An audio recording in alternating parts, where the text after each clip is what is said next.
मेरा नाम रुबिका लियाकत है और मैं पत्रकारिता यानी जर्नलिज़म से जुड़ी हुई हूँ।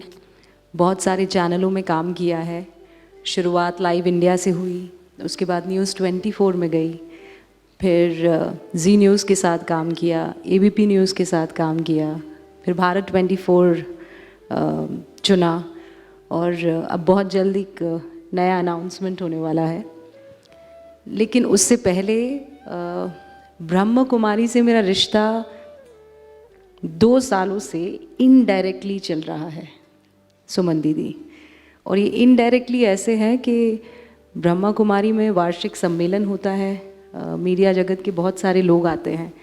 तो मुझे पिछली 2 बारी से आमंत्रण, इनविटेशन मिल रहा था। तो पहली मर्तबा जब मिला तब मैं बहुत व्यस्त थी, नहीं आ पाई। लेकिन ब्रह्म कुमारी के बारे में, या ये कहिए कि एक अप्रत्याशित रूप से जुड़ाव हो गया। फिर पिछले साल ऐसा था कि टिकट बुक हो चुकी थी, मुझे ब्रह्म कुमारी में उस वार्षिक सम्मेलन में आना था और सब कुछ तय था कि मैं कौन से रंग की साड़ी पहनूंगी, कितनी बजे आऊंगी, क्या मुझे कहना है, किन किन लोगों के साथ बैठने वाली हूँ। और जिस सुबह मुझे निकलना था, और मैं दिल्ली में रहती हूँ, टिकट बुक हुई थी उदयपुर की, उदयपुर से मुझे माउंट आबू आना था। तो जब मैं उदयपुर पहुँची, उसके लैंड करते ही मुझे ये पता चला कि मेरे पिता को ब्रेन स्ट्रोक हो गया है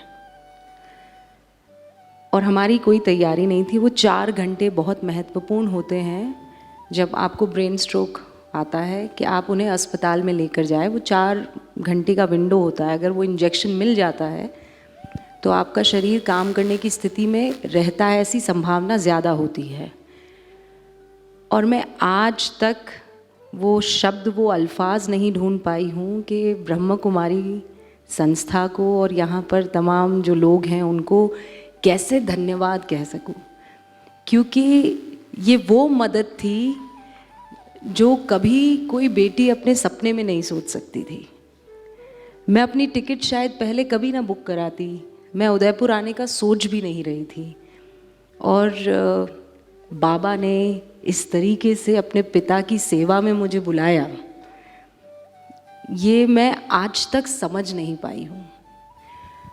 और फिर दिसंबर जो बीता है, तब मेरे अंदर पता नहीं क्यों ये भाव पैदा होने लगा कि 2024 की शुरुआत मैं स्पिरिचुअलिटी से करना चाहती हूँ। जब दुनिया अलग अलग इलाकों में घूम रही होगी, तस्वीरें खिंचवा रही होगी, तब मेरा दिल ये चाह रहा था कि मैं अपने आप को पहचानूं, मैं खुद से मिलूं। और ब्रह्म कुमारी से बेहतर वो जगह क्या हो सकती थी।